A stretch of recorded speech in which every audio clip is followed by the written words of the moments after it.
Well, folks, welcome once again back here at the LNER Community Stadium as we look ahead to the cornerbox show and the big game, which is going to come out in front of us shortly. The York Knights up against Wakefield Trinity. It is the 30th anniversary of Super League, and we are looking hopefully for an anniversary victory for the Knights. I've got alongside me Paul Harrison. I'm Andrew Henderson, or it's as simple as Hendo and Harro. So Harro, we've got you here, mate. Predictions for this evening, first and foremost. Got to put you on the spot. I think earlier in the week, I was feeling quite confident, but I must admit tonight, I don't know. They're just we're missing a 7, aren't we? But you know what? It's a big hole in your team. Don't get me wrong. Our standing is very, very good. He's very capable, and I know he can kick goals, but he's not a 7. But he's not a bad deputy, to be fair. He's a very good. And he's had plenty. Listen, let's not forget with Paul McShane. Okay, he's a 300-game Super League. Yeah. He's a former man of steel. On more than one occasion has deputised in the halfback role. At Castleford when they had a fantastic season, and he's more than delivered in that role. So I've got every confidence that Paul can do a job tonight. I don't disagree in terms of he's not a recognised natural 7, but what you will get with McShane is he'll be a run threat. He'll take the line on. He won't be afraid to do that. I get that. Still offers a strong kicking game, and he's got some decent pass His kicking selection. game's very good. He's got good hands, and you could make a very good argument for that.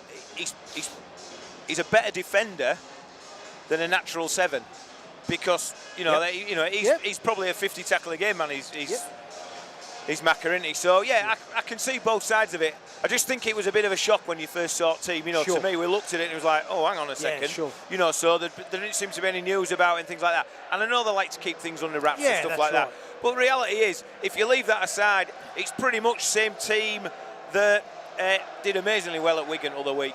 So I went to that game, and again, I suppose.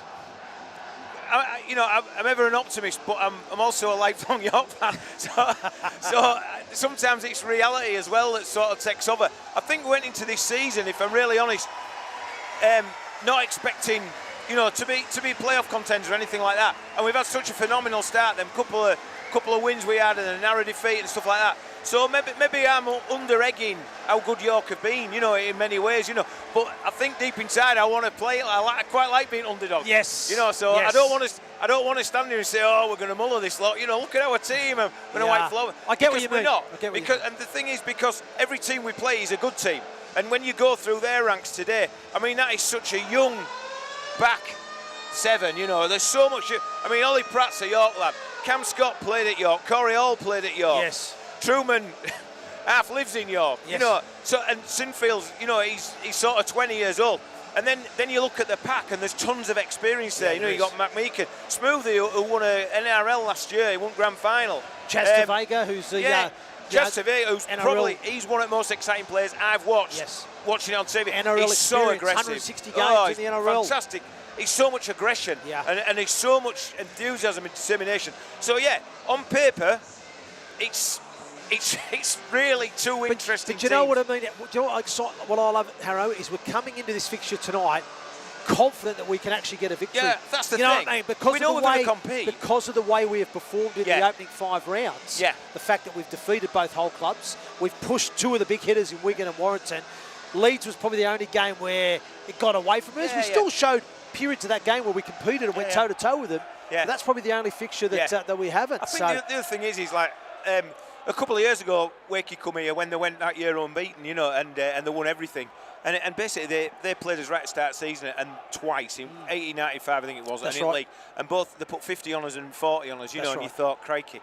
And then we went there in the playoff semi-final, and I think they underestimated us that night. And we were leading at half-time. That's right. And if it hadn't been for about 3 inches from the line, Dagger try, got pulled there we'd have been two scores late, and anything could have happened. And I think also, we are a strange thing, it was a big wake-up call for Wakey. That they went into that final against Toulouse knowing they had to turn up, because I think they'd won everything and wiped everybody, and it was like, they're just going to give us it. And York, it was the best pre-game they could have for the final, because York went into that in good form. So that's 2 years ago. That's ages ago. Let's hear it now. It is the here and now. And here's a mustard sky. Look at that.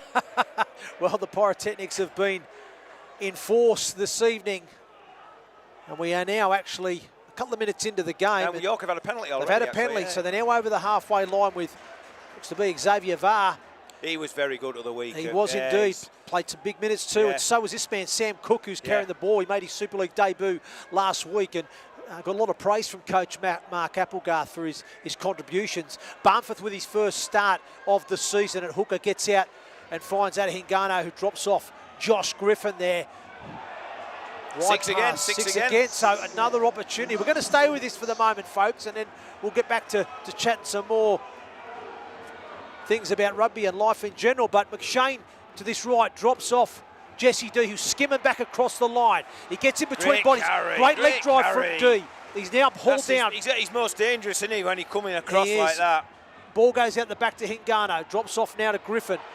A real theme at the moment, isn't there? A real theme at the moment to change angle and come back against the grain. I mean, that's another six again. Scrappy pass, though, from the base of the play the ball. 2 6 agains and a penalty, crikey. In how many minutes? 3, crikey. This will be a record. It is. Cook now digging into the ball! Oh, Jesus! It was a lovely ball as well. I don't mean to use the Lord's name in vain there, but wow, that was a great opportunity for Paul Vaughan there. It really opened up. It was a subtle little play from Sam Cook. It was a lovely little inside ball. Yeah, it was. It was a nice play. The way it was set up there, Sam Cook trying to be that ball playing loose forward. He takes possession. He had an inside and outside option here. Complaining about something here as well. I'm not sure. I think that some, yeah. Oh, the captain's challenge. I think he was off ball with Sam Cook. Yeah, not too sure. Captain's challenge. Well, crikey, he's a bit early with that, isn't it? Well, they obviously feel that Wakefield. Well, they must feel that Wakefield hand has knocked it down. Something in it. Well, it's hard. We couldn't see clearly, but we'll have a look here on the. I think it's the next one off Cook. It's Cook's carry, I think, that they're complaining about. One. Yeah, well, Cook carries, and it's the pass on the inside to Paul Vaughan. It's just whether there's a Wakefield hand that's impeded the pass or knocked. As everybody's frozen. The flight of the ball. Yeah, not too sure. Here we go. Well, we can't see it. We're not too sure. Anyhow, we'll get a decision soon enough. But anyway, it's Super League's 30th anniversary, Paul. Quick question for you. Since its inception in 96, wasn't it? 96, yeah. That Super League started. Do you feel that in the 30 years, do you feel Super League is better today than it was 30 years ago? Yeah, absolutely. Yeah. I think, and there's a... Has it progressed? Several. I think technology's played a massive part. And I do think, it's ironic that we're watching this and wondering what's going on. But as a rule, I think we've embraced technology and we've almost been forerunners in technology. And, you know, VAR sort of thing and challenge successful. There we go. Great challenge. So, I think technology's been great. I think, you know, new stadiums, things like that. I mean, the rules have changed, the game's changed. It's so much quicker, isn't it? And it's so much of more of an occasion and a family sport again. I think the idea, you know, when it changed in 96, it went to summer rugby and it opened up new doors. You know, all of a sudden, you've got families coming in. Before that, it was a very male-dominated sport, wasn't it? You know, and that opened the doors, and I think that's been continued to be a race. You know, they talk about the community a lot within the game, don't they? And I think you'll never find it better than rugby. I mean, look here, you know, I know it's a Friday night, but there's kids all over scattered, isn't there? You know, and it's like, it's fantastic in that sense. But you don't think that, you know, is that the fact that we've seen, like you said tonight, so many kids now here watching the game, is that down to just the fact that the Knights are now in the Super League, or do you feel it's definitely helps, or it's a combination of the great work that the foundation do, getting into schools and into the community? He's very close to scoring. No. Paul Vaughan, he's lost possession. McShane's just pulling off Corey Hall there. They'll be disappointed. I mean, that's, you know, was it two 6 against a penalty and a captain challenge, and we've come up with nothing. Well, we've had a penalty, 2 6 against and a penalty. So we've had four sets on the bounce there. They'll be disappointed, York, not to have come away with points. And he was ever so close there, Vaughan. What I liked was when he carried, he's bumped into contact and he spun away from the collision to try and isolate that defender, to find space to reach out. And in the act of reaching out to score, he's had a hit on the arm and it's just lost possession. So and that was how he got one last week at Wigan. Correct. He was sort of, he had 4 men all over him and he still managed to get over. Bodies, So But Wakefield survived. We're looking ahead anyway to the other fixtures in round 6. Obviously, Castleford last night against Bradford. Gee, that was a much-needed win for them, wasn't it? It was, yeah. And what a bounce back won it from the week before, because they got annihilated. Jason Gary with a hat-trick. Yeah. First half hat-trick as well, wasn't it? It was like, he's rapid, isn't he, him? So, you know, I think it was the fact that they bounced back, Cass, because they got absolutely annihilated week before. Well, they were humiliated, let's be honest. They were humiliated at the Halliwell Jones Stadium, I think even Ryan Carr said it was the worst sporting sort of spectacle he'd been in charge of. Absolutely. So. Yeah, absolutely. No, I don't disagree with that. But like you said, Cass bounced back, much needed. I think they needed that result. It was a great attacking game of rugby league last night. Certainly defences weren't on top as Cass ran out winners 40 points to 28. Hull Kingston Rovers they host St Helens. Yeah, that's tonight. So that's the other game that's on tonight now. I think it's now, a tough call, what about now? The news has come out, hasn't it? Willie Peters is going to be going to the Is it PNG. definite or is this alleged? Mate, it's been. Right? Yeah, I think it's pretty much been confirmed. He's going to the PNG Chiefs. So this will be the last season he coaches. I thought Adrian Lam would get it, me. Well, it looks there's a big connection in there and things, you know. So, but anyway, Willie Peters. I mean, as diminutive he is, there's some big shoes to fill there, isn't there? Well, I suppose the one positive I think for him is he goes there. He's got a blank canvas, isn't it? Yeah, he'll be the inaugural coach. As we just see York move the point of attack down to this left-hand side, make a half break, and the crowd now getting excited. We'll come back to that in a moment about the new NRL franchises. Mataafa with an offload to Williams. Williams flicks it back in, but it's a knock on from Griffin.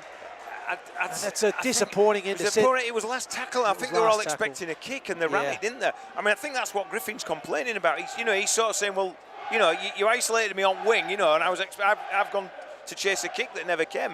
Yeah. So again, it was a.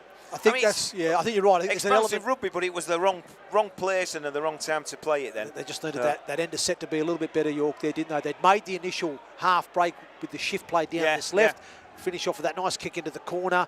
I think that's what Griffin was alluding to there with his frustration after dropping possession when the team tried to run it on the last play. And we've just conceded a penalty away. Well, it was bound to come, wasn't it? So. Yeah, yes.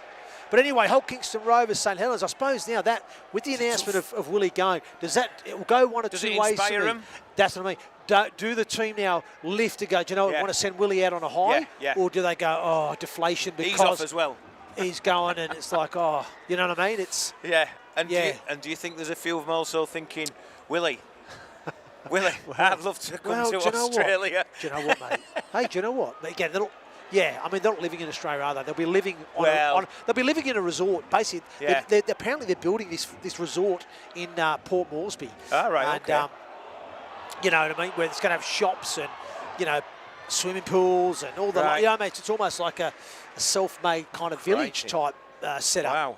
Yeah, because I mean, obviously there's safety concerns there as well, isn't there? So, is there really? Yes. What, in PNG? so they've had to create this village. Are they not building it one of the? And they're trying to entice players with tax breaks, aren't they? They're not going to get taxed for the first 2 or 3 years that they're there. Or so they're not like building it in a cannibal village. No, they won't be going out there. No, they won't be. No, they won't be. Thank goodness. But you're right, there is a chance that there will be a player drain. 6 again. Oh dear me. Yeah. Let's see if we can defend then. We will do indeed. Wakefield now trying to press the line. It's another 6 again. But Meakin tries to crash over, almost like Paul Vaughan did last week against Wigan, but he fails to get over it. Strong defence from the Knights on their try line now. Ball goes to this left-hand side. Truman out the back now to Jowett. Jowett finds Hall, but good scramble on that edge. Sam Wood and Ben Jones Bishop. Excellent defence, good connection, good communication, and good tackle technique. And McShane as well working hard on the inside to make sure he got involved if needed. But Wakefield now play the ball wide to Truman, wide pass to Tavaga, back inside it goes. And the Wakefield now side play it, centre field, 10 out for the line, ball goes this right side, and it's a poor pass. Poor pass to Jowett, it's play on, says Tom Grant. It's gone backwards. Yeah, he didn't. It's no hand in here. Give it 6 again, has it? Yeah, can't see here, can we? But anyway. Always get them tall blokes in again, back row, another poor pass. Truman loses possession. Good tackle, Jesse D. Yeah, well done, well done. They've gone a long way. Last tackle as well. They've gone a long way backwards. It's lost the way there a little bit. Corey Hall gets the kick, and I think kick to be fair. And that's going to be a tap 20. Yep, 7 tackle set. the Knights survive. Excellent. Wakefield will be annoyed with that. Powell, he'll be furious with that, Darryl Powell, because Yeah, that was all over the place, really. Bit scratchy, wasn't it, there? Couple of plays. Ball to ground twice, a non-kicker kicking on last, you know. Absolutely. No chase, it was poor kick, yeah. Agreed. But anyway, you fancy Hull Kingston Rovers tonight against Saints? Because the thing is, I'm expecting Hull to find their form and bounce back, you know, because they've been scratchy, haven't they? Yeah, you know, but I think there's been some factors. Without a doubt, you know. You know, I mean, they came here, the World Cup challenge, we got them at right time, don't get me wrong. You know, the fact that they wanted this as a warm-up game or whatever, we got them at right time because they weren't focused. Yeah. And then they went to Vegas and the the World Cup challenge the week after. They were outstanding. They were brilliant. It was like a totally different side. Chalk and cheese. So yeah, they've been chalk and cheese all season. You just don't know what you're going to get. No, you know, they got turned over at Catalan, didn't they, last week? You know, again, you know, if anybody else is doing Predictor League and they're doing as blatantly obvious selections as I do. But doesn't it make it great at the moment, isn't it? The competition is so competitive. Everybody's putting it, other than Wigan, obviously, who are the league leaders. But we almost pipped them last week and probably should have done. Would have, should have, could have, and all that. They need abolishing, don't they, 1 point games? We say that. We say that, Paul. We say that. Anyway, but you're thinking, you're tipping Saints, I think. I get the feel you think Saints here, don't you? I think I might, actually. I just think, because I just don't think Hull know what they're doing. And when they came I think they're potentially in disarray, aren't they? And I think because of Willie Peters' announcement and because we said at the beginning of the season when they came here, they lost 2 massive players this season. And they haven't replaced them. And they're missing them. I think they're missing them as leaders as much as anything. So, let's go with Saints. Okay, then moving on to Saturday, we've got the Wigan Warriors hosting Huddersfield Giants. Huddersfield all over, isn't it, that one? Are you serious? Oh, my God. For those who don't know, Huddersfield have departed with their head coach, Luke Robinson, earlier this week. So, Director Robbie Andy Kelly takes charge for the interim. But again, Huddersfield have yet to record a victory in Super League this season. I just don't see them challenging. Don't see them challenging, do they? I can't see them. Anyway, let's get to the game for now. Paul McShane, short pass to D. Great line from Jesse D, but I'll tell you what, it was fantastic defence from Jake Truman on the inside there. Had to make that tackle. Short side of McShane. Deft little kick in behind the line, but I think it's Jowett or Johnson dives on. They've regathered, haven't they? Tom Johnson gets on that loose ball. Well, Max Jarrett was, Max Jarrett. So position to play. Wigan. Yeah, you can't. I don't think you cannot pass Wigan, can you? Even though they're missing Field and French, I agree. I don't think even without them too. I mean, to be fair, you know, because they have a production line, don't they? And that, lad they brought in last week at fullback, was it? Is it Jack Hodkinson? You know. Yes, the young kid from. He was fantastic. Wasn't he? What an exciting talent he was. He scored the try, but the one he made was better, where he sort of delayed the pass, and then he put Kieran through a gap, didn't he? You know, and that was arguably better than his try. So, they don't ever struggle to replace players, do they? So, no, they don't. They don't. So I'll go for Wigan on that. And this is an interesting one. Lee Leopards versus Toulouse Olympique. What are you feeling? The Leopards are a bit injury ravaged at the moment, aren't they? Well, they're missing a Pape, aren't they? And again, it's this leader. Well, I think did Adrian Lambs come out and say that they're down to their last 18 fit players? I think they're struggling at the moment. They've got about 9 or 10 missing at the moment. Wow. So it's a real opportunity for Toulouse, I feel. Whether at Lee, I don't know. Will they find it? Because they performed admirably last week against Wakefield. They fell short, didn't they? Out of 14, missing the bodies that they were. So it'll be interesting to see. But hang on, we see an opportunity here. Oh, great little kick in behind the line. Yeah, great kick. And Nick Williams, great competing, chasing that grubber kick. I think it was at Barnforth that put the kick in there from dummy half in there behind the line. Was it Atta? Oh, sorry, it's Hingano, sorry. It was Atta's kick, wasn't it? Hingano, just the way. Kick, wasn't it? Because he would have got there. He had to put it in touch, didn't he? Great kick from Hingano in behind the line. He saw that there was... Jowett wasn't quite in position, and the defensive line of Wakefield was up. So this is, here we go, another attacking set. Yeah, we'll get on with the game on this part here now as Cook plays it. Barnforth goes to Xavier Varr, who just gets those pistons pumping and leg drive. And he's now going to play the ball, still stood, not put to ground. It's going to be 6 again, that surely. Yeah, you would have thought so. I thought it was, yeah. Strange, isn't it? How you see some of them and you think, well, that's blatantly obvious. I don't know. Anyway, Barnforth drops off Vaughan. Vaughan's tackled at least a metre from the try line near the post on the right side. Okay, Hingano comes off that left foot, that wicked left foot there. Beats one, but I tell you what, it was good inside defence from Jazz Tavega there, who locks him up there. Tip on pass there from Cook into Xavier Varr, but again, good tackle once again. There's no chinks, is there? No, there isn't. Nice, there it is! It's over! Not this time, baby! Wood. Great try. Jesse D, fantastic line. I've been happy with his lines of run tonight. Started this game, he's been running that hard in line really well. There's no gaps next time. No, we just said how well they were defending. Again, and you doubted Paul McShane in the halves. Well, he just got that try assist there. Lovely way to pass, good pass selection. But again, it was the line of Jesse D. It was a short side play. The ball was about... Yeah, lovely ball. Yeah, the ball was about 3 metres from the right hand upright, 2 metres from the try line. Just so and flat, it's just so flat. Wasn't it? It was. And short. They all thought. It was a Sam Wood. Sorry. Yeah, Sam Wood. Yeah, I thought it was Jesse D. It was dummy running, didn't I need to borrow your glasses, Paul. I need them on. I can't see from here. There's no glass in it. It's that bloody light that's shining on me. I can't see, mate. I thought it was Jesse D. Well, he had dark hair. I wasn't far off. Who's kicking then?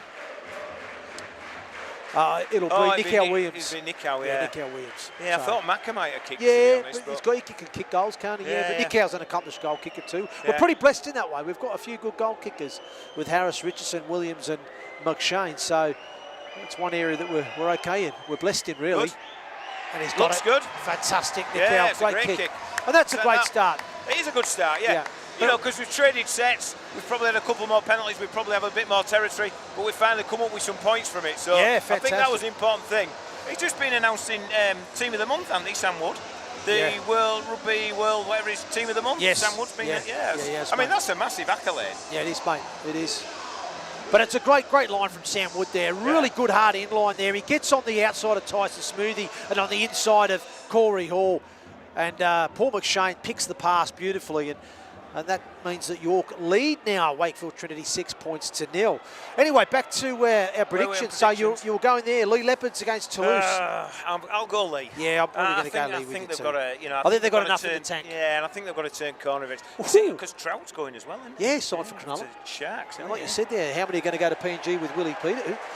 There is a concern about this, isn't there? There is concern about player drain at the moment. Yeah, absolutely. Because I think even the Perth Bears have signed Newman, James McDonald and Aletsky, haven't they? So 3 from Leeds are going there at the end of the season. So how many more will end up going? Well, who knows? The next bit will be, genuinely, how many will go to PNG? Yeah. Because Willie Peters, he'll know this league like back of his hand. He'll know Well, the other thing as well, the other challenge that PNG have got is look, I'm an expansionist, so I'm all for growing the game and stuff like that, and I love the concept. But how many Australian-based players will want to live and move to? So actually, it may become more of an attractive proposition for English players because it's not going to be. They're not going to judge it, if that makes sense, because they don't really know much about PNG, and for them it'll be an opportunity to play in the world's greatest competition. So that's where you might find there is a large contingent. And if there's that sort of financial backing, if they're building them a purpose-built thing, and potentially that was part of the reasoning for employing Willie Peters with his knowledge of the English game. Hang on, great pass here to 6 again. 6 again, definitely. Right, let's get on with this then. Dave Noafaluma. He's got to play the ball 5 metres out from the Wakefield try line. It's a bizarre. There's another bizarre rule. Correct. Hingano passes to Cook. Cook's met by stern Wakefield defence. It's Jazz Tavega. That's in front there. Makes the tackle. Barfoot back to his left side. Hingano. Oh, that's a good tackle there from Simfield on Hingano. Once again, good pressure there from Mike McMeekin. He puts pressure on Barfoot, so it's a sloppy pass. A long way back. Yeah, and they've lost about 25 metres, have the Knights. To reset again. Because of that pressure that was applied by Mike McMeekin underneath Barfoot's pass. Anyway, wide ball to McShane. He drops off Xavier Var. Var with the bumpers up. He's involved in everything. Yeah, he has. Finds his front well. Fall small. Barfoot now to Cook. Cook tips onto Hingano. Hingano, show and go.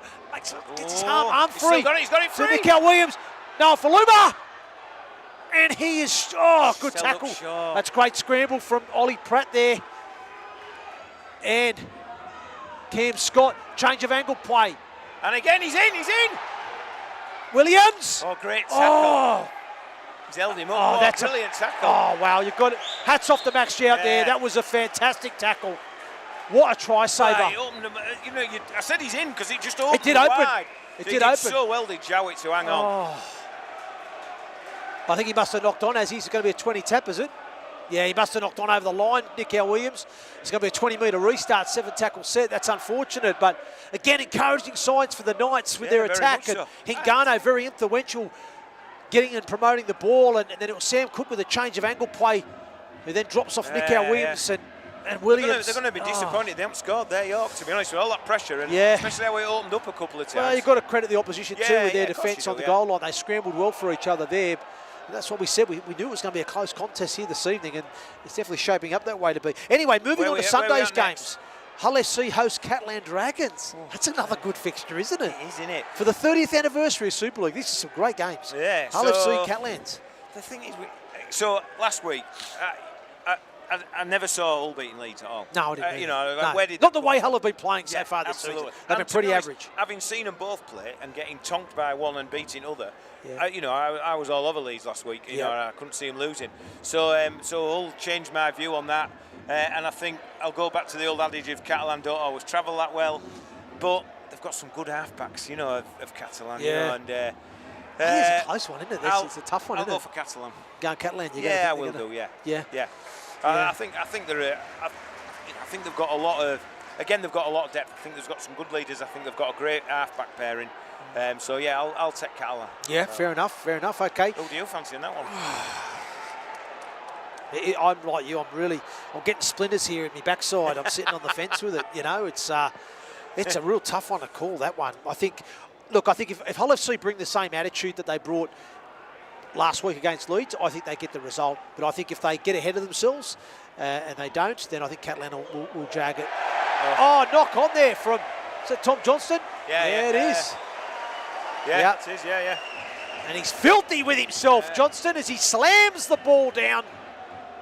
Just in talking disgust. About sitting on the fence there, just in case he's watching tonight, although he won't because he's at work, but mate of mine who's a massive Fev fan, Al, hello Al, he sat on a fence at work last week and he broke it. Oh, wow. Jesus, what's that say about Al?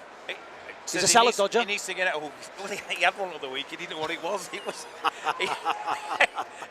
He took it down chipping, got it battered. He says, can you do something with it? Fried lettuce. Deep fried lettuce and tomatoes, eh? Obviously, I work with some healthy blokes. We had a bloke last week ordered a double cheeseburger. Yeah, and they said to him, do you want salad in it? He says, no, I don't want to appear greedy. He's another athlete. Oh, God, wow, fantastic. Anyway, the final game of the round, again, another tasty fixture. On Sunday, Leeds Rhinos host the Warrington Wolves. Now, Leeds coming off the back of 2 losses. They lost to Wakefield in the Challenge Cup. They obviously failed against Hull FC the week later back in Super League. Warrington, at the moment, I think are in a rich vein of form. Where we seen that one go? No, York is still alive. Kept ball alive here. Great. No look pass. It looked good from here. Yep, he did. Anyway, we'll have a quick go of this game as Jack Martin carries it off the bench now. Last tackle. Barth of the dummy half. He goes wide to McShane. It's a tip on a D. Play out the back to Matafa. Oh, and it's tackled there by Corey Hall. Ball's gone to ground. That's a tremendous tackle from Corey Hall there. Again, great defence. It's a nice ball movement from the Knights as well. Let's give them credit. You know, some really asking a lot of questions. Very expansive game. Yeah, both sides. They're going end to end, aren't they? Yeah, but we're asking questions both sides of the field, and it's some nice play being made. There's some change of angle play. There's some good plays on the edges. It's some good football being played here tonight. So anyway, Leeds Warrington, mate. This will be the 5,000th game in Super League history. 5,000th game in Super League history. I'll go Wire. You going the Wire? Yeah, I think so. Henley? I don't know. Yeah, I know it's a tough ask. You know, there's some real tight games, isn't there, basically? So, but I'll go Wire. I just think, you know, they're a little bit buoyant. The tails are up. And I think if they are going to be serious contenders, these are places they've got to go and get something from. Plus, Leeds were bang average last week. Surely they're going to respond. Well, you would hope. Surely. So. But, I'll go with Wire. I'll stick my neck on it. I'm going to back you as well with the Wire too. I think last time we did this, I did awful. So. Yeah. So don't take any tips off Harro. Don't take any tips off Harro. All right, so if you want to be sane, go the opposite. Anyway, but as we're on the 30th anniversary, go on then. We could talk about the Full Monty shirt and retro kits. Okay. Remember? Remember the movie The Full Monty? Yeah, he wore So, who was the opening game of Super League 96? Who was the opening game? Paris and Sheffield. Paris and Sheffield Eagles. And the Sheffield Eagles travelled there with a jersey with no badge on, no sponsor on it. And that jersey found itself in the hands of somebody and who wore it in the full Monty. Yeah, it did. Yeah, it was. Yeah. So that was the shirt. The that actor was the who wore it's from York. Yeah. Yeah. Dave Addy, isn't it? He's the actor. Yeah, He's from York. 1997, that was that film. Yeah. Yeah, and the actual, the jersey that was played in the opening night, where it had no badge, no sponsor on it, that was It had a big eagle on it though, didn't it? In the pattern. So what's the oldest or ugliest Super League jersey still in your wardrobe, Harro? Well, to be honest, I've only got York jerseys, so. Oh, you're kidding me. Boring. Oh, I've got a couple of Newcastle. I've got a couple of Newcastle Knights ones today, counts. No, which one? The Henny Penny one? The Henny Penny sponsor? No, it's who's on front? It's Summit Ports, isn't it? Some ports company. So. Right.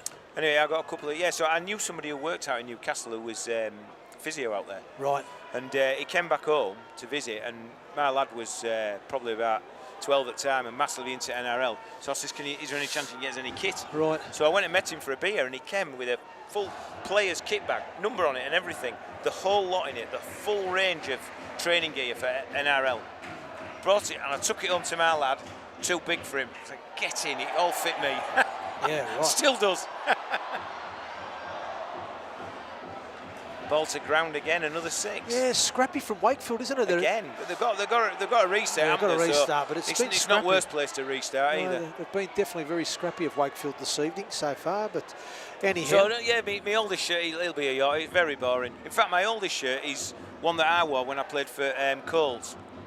I've still got my last ever York Coles shirt. Right. With I think it's got Camerons on front, and all the York fans will remember when it used to have Camerons bitter on front. So is that an ugly shirt then, or? No, it's a very retro shirt, and and there's no way I'd ever get in it again. Right. I don't think I've got an ugly shirt. Right. No, I don't recall. I don't have one either, mate. You must have worn some, haven't you? What was the worst one you wore? Oh, there was an ugly one. Actually, it was one of the Sheffield Eagles jerseys I wore. It was an away jersey. It was like a purple and black and white. I didn't quite like the look of that one, to be fair. There's one at the London Broncos I wore that wasn't the best either. It was the second year I was there. Because things were massive, weren't they, as well? That was the thing. Well, I remember there was a massive one I got when I played for Scotland against France when I debuted in 2003. Oh, the lost ball again. First tackle, Wakey. Yeah, trying to force it. The force, massively, But do you know what it is? That's disrespect. Yeah, well, that's disrespect, mate. Like, that's Wakefield disrespecting us. You know what I mean? They're trying to force. I think they can just flick it out and make it work. A little bit of panic as well. That's it. We've been playing what now? 30 minutes? Well, 25 minutes. 25 minutes, yeah. And they've been down there a couple of times. They've had a couple of repeat sets, and they've had nothing, and they're behind on board, And maybe there's a little bit of... Yeah, there may be a bit of that. There's maybe also a little bit of concern that, we haven't scored yet, and we're making a bit of a mess of our attacking sets. But they've been clunky, haven't they, Wakefield? They haven't been clinical. A lot of wayward passes, balls going on the ground, and like I said, force a silly offload. So they've only got themselves to blame. And Hingano looks to have a little crack at the moment now. Yeah, keeps it alive. I think there was a hand in there. 6 again. It should be. Is it? Yeah. 6 again. I think it is. You're right there, Paul. You're right. And you want to talk about luxury bathrooms? A lot of fans at the moment. Yeah, a lot of fans at the moment are actually stating that the warm bathroom is a rare treat. A what is? A warm bathroom is a warm bathroom is a rare treat in Super League at some of these grounds. And they're referring to our ground, the LNER Stadium. Right, okay. Being luxury fans' bathrooms, because they're warm, which you don't quite get it at some of those traditional grounds that we see. I thought traditionally you're all supposed to, the away changing room was always freezing cold. That's what it's supposed to do. No, it's not about that. It's fans, toilets, the toilets here. The toilets. The facilities, mate, the bathrooms. Right, okay. Warm bathrooms. It was on. It was on. I tell you what, Sinfield's done well there. That was unlucky there, Josh, and Adder. That combination there, looking to work. Give it to speedsters now, won't they? Because we're all over the place. Great tackle, though. Great tackle. Oh, yeah. Jeez. But if you'd have taken that, there was a massive gap. Yeah, it was. Hingano digging into the line. He pulled it back. Double pumped, didn't he? Double pumped, pulled it back, and Griffin was through. But you've got to give credit to young Sinfield there. He read it, got his hand in the way, and managed to intercept the ball. Oh, goodness me. Yeah. But anyway, that's just a bit of a quirky stadium fact there for you. That was the nicest toilets in Super League, is that what you're saying?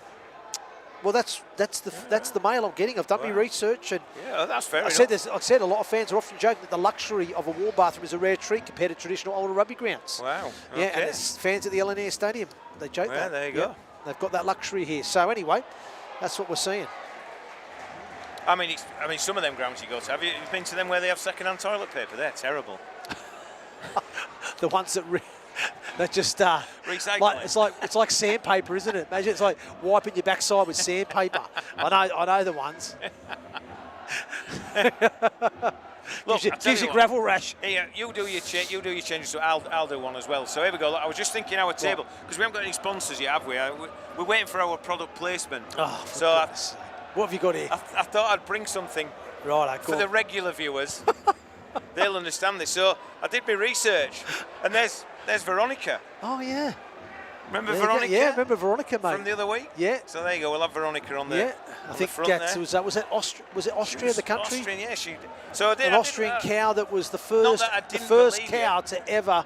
Did you research it? She uses it to scrub her back. Yeah. Did you research it? Yeah. Yeah. And she uses intelligent. So she uses phenomenal. the bristle for her back. Absolutely phenomenal. And when she does her underbelly, she turns it round and uses the paw. The first cow to use a human tool. So there you go. So Veronica. I wrote off. In honour of Veronica. That's great work there, Paul. Appreciate so there you that. go. We've now got. There we go. Front of house. If anybody else who does research, I know she's a different colour. This is a cousin. All right. Yeah, I know. Anyway, what's your take on Tara Jones, going to be the first female to officiate a Super League game this week? Yeah, good on her. Good on her. So I saw last year, she refereed, I'm sure she refereed at Doncaster when York went there. And she had a cracking game. Yes. She just let the game go and just got on with it. And it turned out to be a one-sided affair. And it was nothing to do with her. York were very good that day. But she just let them get on with game, you know. Yeah. It was just, there was no... Yeah, she was just good. Just, you didn't know she was there, which is always... A good sign of a referee is you don't sort of see them. You know, you shouldn't come off afterwards talking about the ref. If you're talking about the ref, I always tend to think that they've not had a good game because not many people coming off saying, "Wow, that referee was brilliant." You know, it's very rare, isn't it? So yeah, good to her. Did you hear the story about when she got told last week? No. So on Tuesday, share with our viewers. So they asked her to join a Teams call.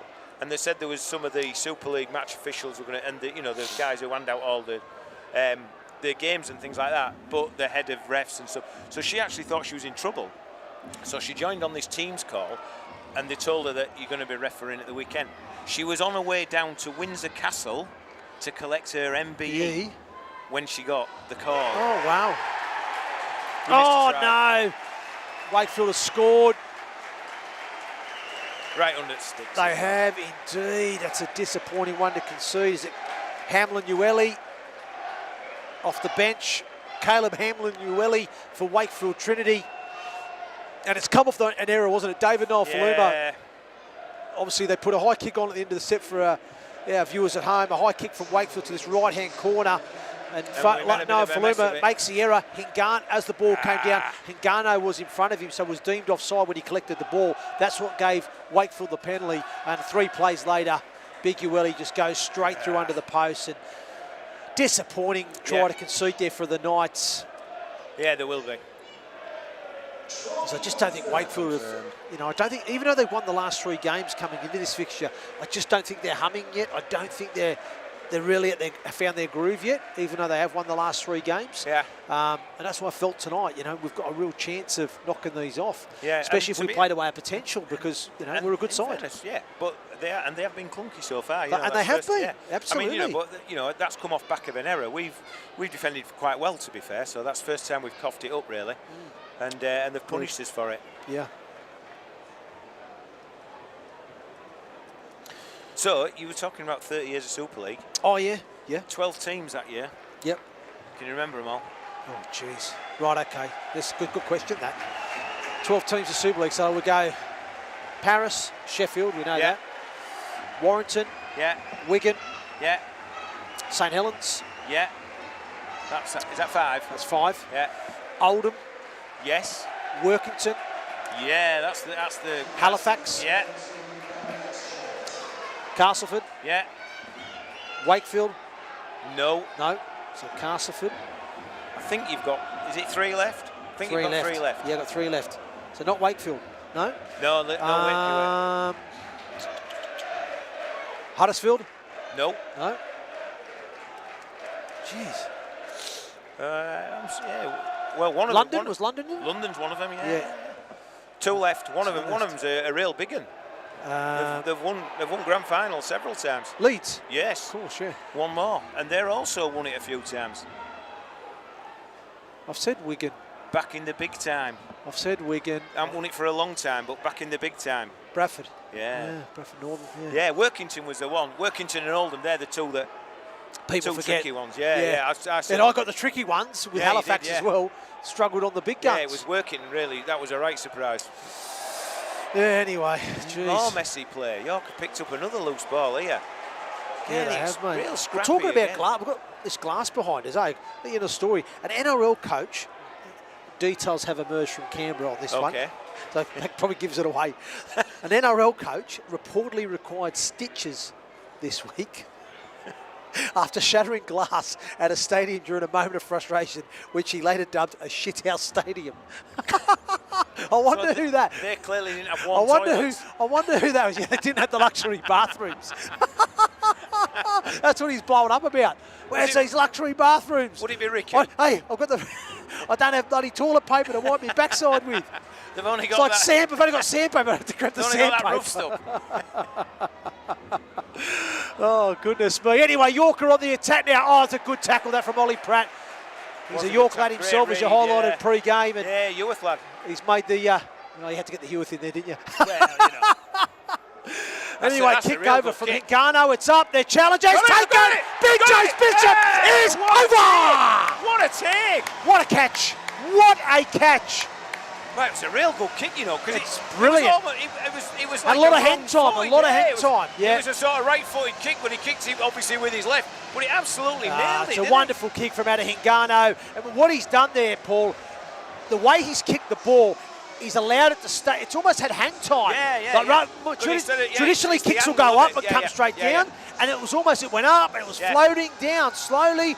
And people were just, you could see, it confused the Wakefield catchers. They weren't sure when it's coming down. And Ben Jones-Bishop timed it to perfection. Great catch. Out jumps the opposition, catches it brilliantly with 2 hands. It's a great overhead catch. And he's again, he's still, and he improved the kicking position too. He's took it in another 5-10 metres, hasn't he? So the Knights extend their lead with just about 4.5 minutes before half time to 10 points to 6 with a kick to come from Nick Williams. But try has been confirmed, but that's a brilliant try from Ben Jones-Bishop, who, as we've highlighted him previously on our show, that this 37-year-old veteran, I mean, how good is he playing? He's been outstanding. He has, hasn't he? He has been fantastic. I think there's a couple of times this season where you've looked and you thought, has he still got it in tank? Has he still got it in legs? But he makes up for it in so many other areas, doesn't he? And that was one of them. How his read of a game, his knowledge. The read was great. The catch. Oh, is it post? Are you kidding me? Right. Can you believe that? Oh, I missed that. Shuffling through my notes and I've missed that. Dear me. Oh, goodness me. Oh, dear. You're looking forward to Magic Weekend? I see that tickets went on sale this week. General sale. I think they've been on sale for a while. Yeah, but for the general sale, they've been on for the... I mean, they're saying that it's already record sales, isn't it? So it's 40,000 or something they've sold already. So far. Again, I think there's probably a bit of novelty involved because it's at a new ground, isn't it, and stuff like that. So they're going to Everton, aren't they? You going? So, yeah, we're going, So got a crew? You got the crew? You got the... No, just the usual 4 of us, sort of. Two pairs. I thought you were rekindled with the Rawcliffe Massive, mate, and took yourself down there. I've sort of distanced myself from them ever since that incident, but we won't talk about it. Okay, we won't go there. We'll leave that one. Anyway, it was never proven. It was thrown out. True. So no, there's just the 4 of us. So we're going for the opening game, obviously, which is York and our new rivals Huddersfield, and then we will stay for the first day and watch all of them with the girls.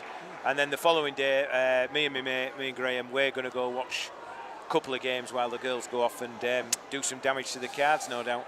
Yeah, I'm looking forward to it. Are you going? Are you calling it? I'm not too sure yet. Oh, hang on a second. Here we go, Griffin. Griffin's through. He chips and chases for himself. A very adventurous play. Ollie Pratt gets back there, finds Terra Firma, but he's been trapped in the in goal by Jack Martin's effort. That's fantastic.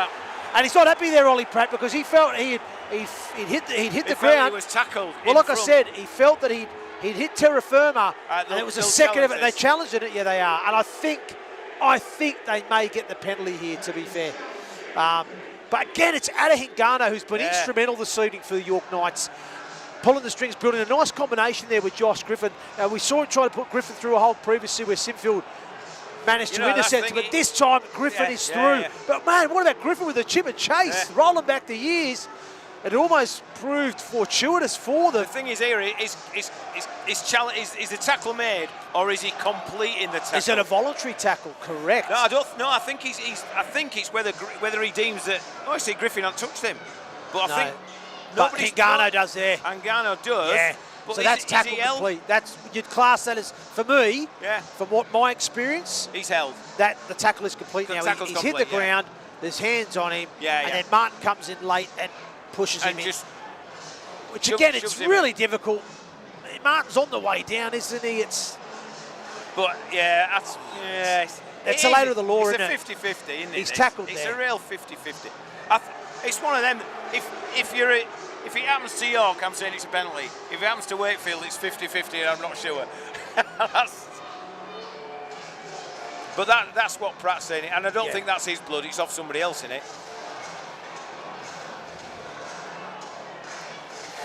Well, he's adamant he wanted to challenge it, and I think it'll be successful. Successful, it's by the letter of the law. Yeah. And again, it's those fine margins, isn't it? It's that split second. If Martin just arrives a little bit earlier, he affects that, and it's fine. It's the fact that Hendo got the touch on. They're all booing and cheering and everything, and it's like, but that's the whole point why we've got the system, isn't it? So this is why we've got the system, That's why you've got Captain's Challenge. That's why we've got video replay. We do, mate. No, Faluma, they're almost Paul leapt from the field of play and almost tapped it back in there. So. Anyway, there's 2 minutes. There's 2 minutes remaining. Let's talk. We'll go through this and we'll come back to some more interesting topics in the second half for our viewers. But we'll close this game out till half time as Jake Truman now drops off. Not sure if that's Wagner, is it? Vagana? Out wide there. Well, you say Vagana. Yeah, Vagana. It's Vagana. Isaiah Vagana. Anyway, tip on play there to Fartilli. He's manhandled there by Josh Griffin. Strong defence from Griffin, his former teammate from Wakefield Trinity. A wide pass to Truman. Out the back to Sinfield. Short boxer to Vagana, and he's smashed there by, Jesse D. Good defence there from D. Wide pass there to Pitts out the back now to, they're in. Scored. Oh, right at half time. Right on half time. Jesus. Almost smashed that. Almost did a Ricky Stewart there, mate. Oh, bloody hell. Yeah, no. Yeah, we just had to hang on, didn't we? Friggin' hell. That's just... that's gutting for heart-wrenching. Yeah, for York fans. Right on half-time. Right on half-time. So, because it... And it come off the back, and again, we haven't trapped a metre off their line. It's inches, isn't it? Yeah. Jack Martin, if he just arrives a little bit earlier, he's all good.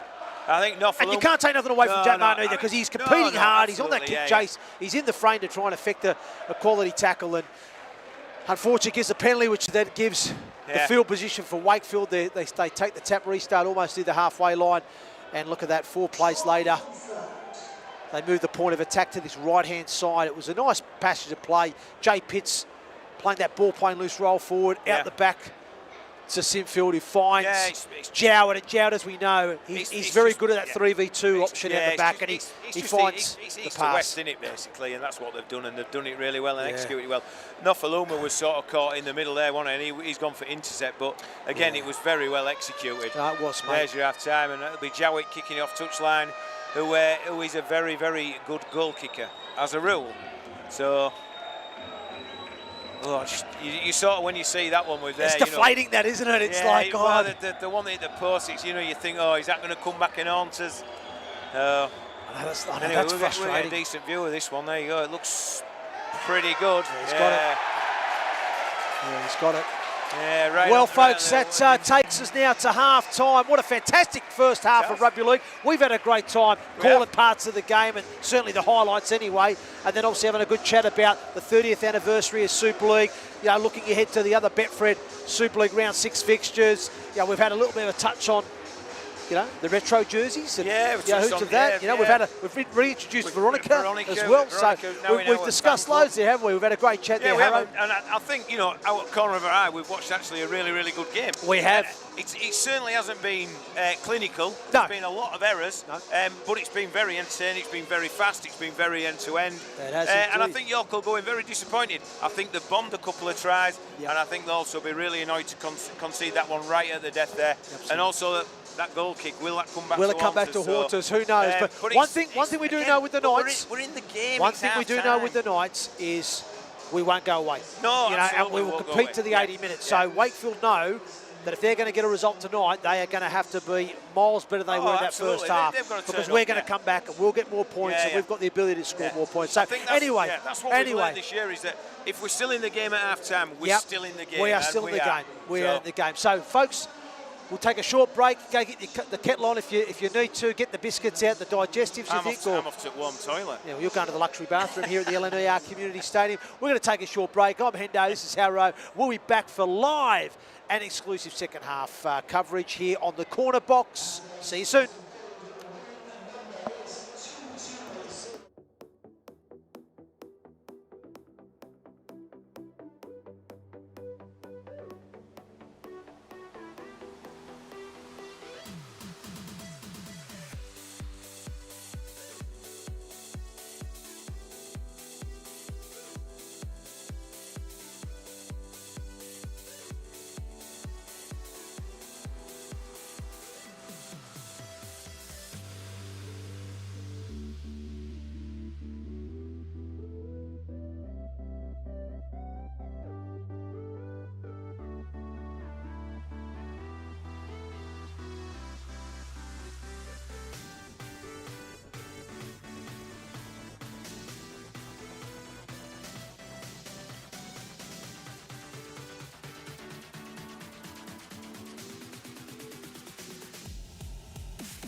And welcome back, folks. Right on the hooter. Yep. Oh, there's my scarf. I've just tried to look at me all posh, trying to keep him warm. It's certainly dropped the temperature, but yeah, welcome back, folks, to the second half of the corner box. I'm Hendo. This is Harro. We've obviously been through the first half, snippets of the game, and talking other things, rugby and we're off. Other things as well, and we're kick off now for the second half. It's the York Knights that are playing left to right. They've kicked off deep there to Wakefield Trinity. And sum up that first half for us, Paul. So I've just been chatting in, we went and grabbed a coffee, spoke to a couple of you. I think the overriding consensus is it was scrappy, but it was entertaining. Yep. And I think York will be disappointed that they're probably not 12 points in front, because they bombed a couple of tries, they missed a dead easy kick, and they've gone in right at death. So I think York would be disappointed, albeit we're still in the game. Yeah, and again, it's another scratchy start for Wakefield. They've made an error on the first set. And immediately York put it down when it's gone backwards. Yeah, so and then it's been that, hasn't it? It's been very clunky, I feel. It's not, you know, it's not wet out. There's been no rain, has there? You know, so it's not like it's soaking wet or anything, but it has just been a bit mistimed as a lot of things, haven't there? Yeah, I don't disagree, mate. I don't disagree. Anyway, what about this this Guinness World Record, mate? Which one is this? I've got to share with you. Is this one you've achieved? No, not one I've right. achieved. No, get this one. Imagine trying to do this. A Pakistani athlete, right, has broke a Guinness World Record on the 19th of March by performing 66 thumb push-ups in a single minute while raising one leg. What possesses people? 66 push-ups. 66 thumb push-ups. Off thumb push-ups. 66 thumb push-ups in a minute with one leg raised. Who even thinks about this stuff? Who even goes, do you know what? I'm going to wake up one day and go, I'm going to... They've knocked on of Wake here. On first one, right under their own. They have, mate. They have. But I mean, listen. He tripped over that bloke who's out there doing some thumb press-ups. Yeah, I don't know what's I going don't know on. what's going on there, mate. But yeah, but again, for me, I just think, wow, like... Where do they come up with them? Well, yeah, like what makes you think one day, do you know what? I'm going to try and attempt to break the Guinness World Record for the amount of thumb press-ups with a leg raised in 1 minute. So anyway, this Pakistani guy has done it. He's achieved it. When you say he broke the, so somebody had done it before him, or did he set it? Yeah. So there was already He's broke a world record, yeah. But that's what I mean. Like, what makes you get out of the bed one day and go, do you know what? I'm going to train vigorously now for the next however many days, weeks, months, years to get to a stage where I can break this Guinness World Record. Yes. So anyway, but we're fantastic feat for the man. He's got 66 thumb push-ups. Technically, it wasn't much to do with his feet, was it? No, not at all. Not at all. Anyway, listen, let's go. The York Knights are on the attack now. Wide ball to McShane. Tips on there to Jack Martin, who gets us back centre field. He's going to play the ball on the right hand upright. There's 2 points of attack at the moment. Cook shapes left, drops off. Sangare back against the grain to keep the ball in that same area of the field. He's going to play the ball a metre from the try line. Cook assesses his option, comes short side of McShane. Oh, McShane's dropped it. And that will be a knock-on. Yeah. He's given it this time. Yeah, that's disappointing. Poor. And he knows that. There's poor McShane. He's disappointed with that one. Yeah, very much so. Didn't get his catch right. I mean, the pass was a little high, but again, he's expected to catch it. Yeah. And I suppose, mate, you know, and I don't want to make excuses for the player, but we do know that he come off the field allegedly. Yeah. So has that had an impact there? I must admit, I was expecting to see him strapped up or something, you know, but I suppose... Well, he got the all clear, mate. He's fine, isn't he? So yeah, I think there was a big fear that he'd fractured it, wasn't he? So that's right. Yeah, that's right. So yeah, that was a big bonus. I suppose the irony is that it was a bigger bonus than we thought it was going to be, because we didn't know we were going to have 2 number 7s out this week, did we? So no, true that. We were talking just then briefly about, mention what a balmy night, although it's cold. So in January, we had the last storm in this country, which was called Chandra. Storm Chandra? Storm Chandra, that was the last, because it has to be like an amber or red to be categorised, and then it gets a name. So obviously the name's going up in alphabetical order. Chandra was the last one. Right. And you know, they opened this out to the public to actually, people can nominate names for the storms. Is that what they do? Yeah. I was wondering how. Do you know how many applicants there was in this country to name the storms? 50,000. Really? 50,000 people put names down. Okay, so the next storm, if there is one, obviously begins with a D. Given the last one was Chandra, what do you reckon they've come up with? I mean, it's unlikely we'll have another. Now we're getting towards April. Storm, what? I don't know. Storm. How would I know? Well, Storm. You're saying Storm Chandra, and you make it out like as if I should know. Well, if the last one was Storm Chandra, this one with D should be like. Well, how would I know what it should be? What? It could be anything. Dave.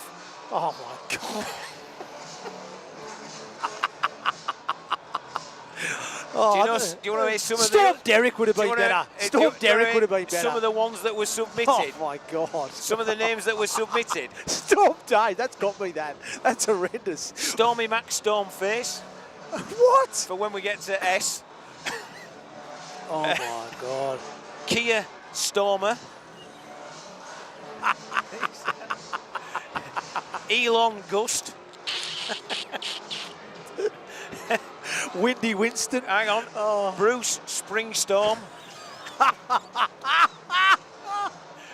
You like this one? David Blowy.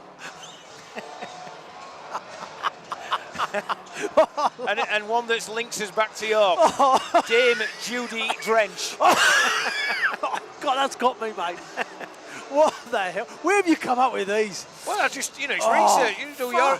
Yeah, I do. You look at Guinness Book of Records about Pakistani push-ups, and I was looking at Storms chasers. So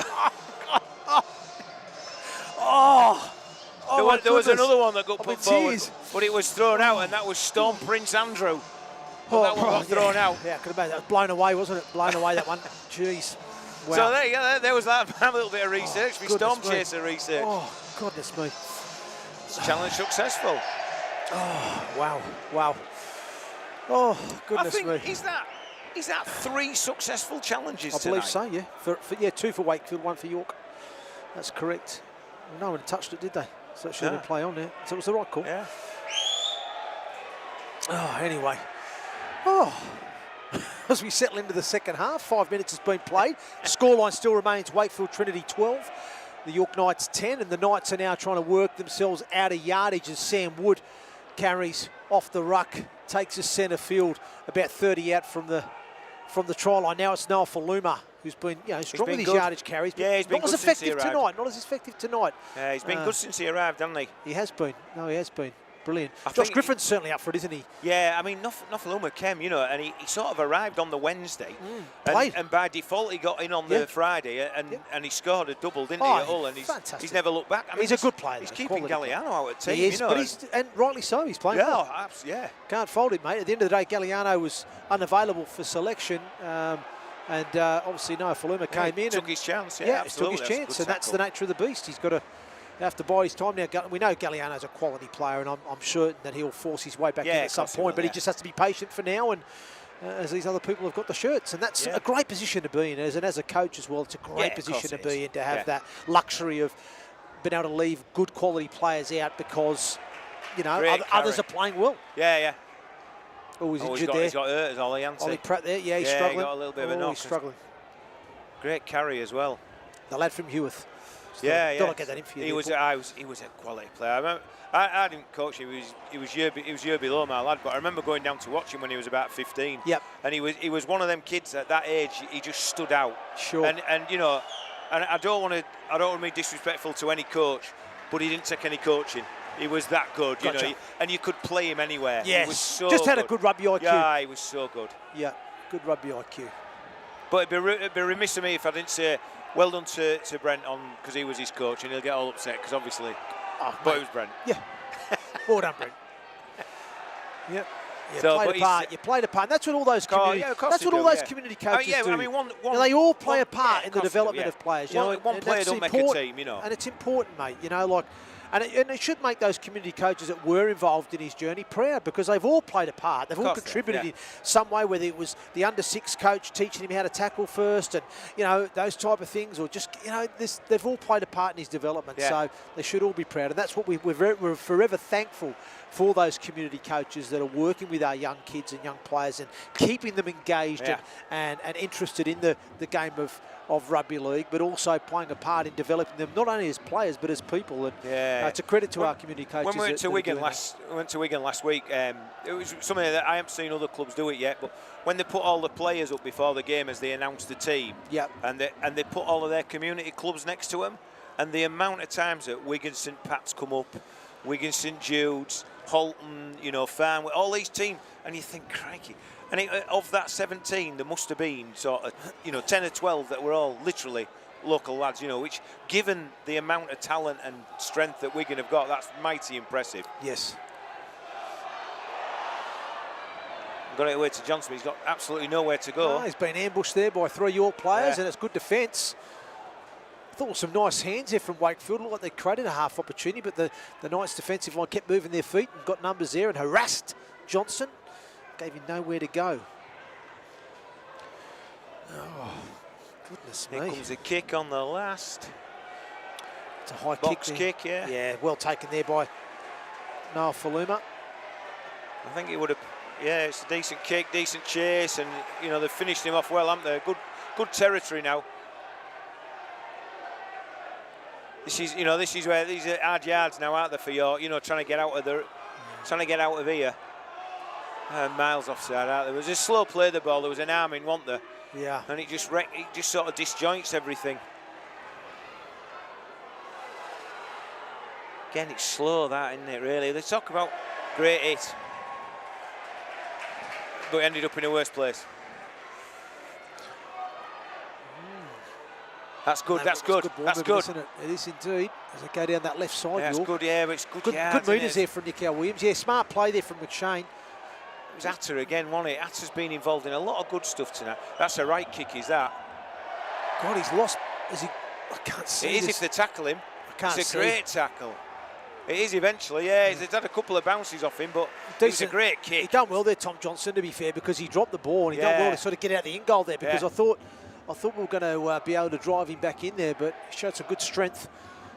It's a great kick from Atta again. Atta's been good tonight. Yeah, everything that we've done that's been good has come through Atta, hasn't it? He's been massively involved. I agree. And you know, I said at the beginning we didn't have a 7, and I think Atta stood up a little bit and took control. He's taken on a little bit more responsibility, hasn't he?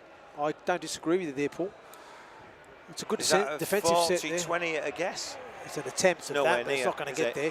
Nowhere near, is it? It's a good, strong defensive set there from the Knights. They forced Truman to kick from inside his own 40, and that means Dave now, Noah Faluma, returns the ball, plays it on the York 30-metre line. Yeah, so it's a better start position, isn't it? Some good field position there.